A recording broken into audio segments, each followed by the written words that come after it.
Οικογένεια της καρδιάς μου, καλή σας μέρα, καλή και ευλογημένη εβδομάδα εύχομαι σε όλους.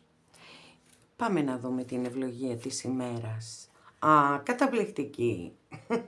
Τώρα δεν ξέρω, επειδή έχουμε και Δευτέρα σήμερα, δεν ξέρω πόσοι από εσάς θα είστε σε αυτή την υπαέροχη φάση. Κοιτάξτε τι ωραία επικόνηση, έτσι.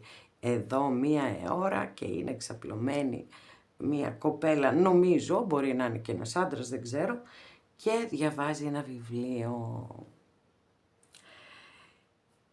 Το να βρίσκουμε κατά τη διάρκεια της ημέρας έστω και ελάχιστο χρόνο προκειμένου να χαλαρώνουμε είναι πάρα πολύ σημαντικό, να ξέρετε, γιατί το να είμαστε σε μια διαρκή ένταση επειδή πρέπει να ολοκληρώσουμε κάτι στην εργασία μας ή για τον οποιοδήποτε λόγο ο καθένας, σίγουρα μας βάζει σε μια διαδικασία που δεν νιώθουμε καλά, δεν νιώθουμε όμορφα όταν είμαστε σε μια διαρκή ένταση.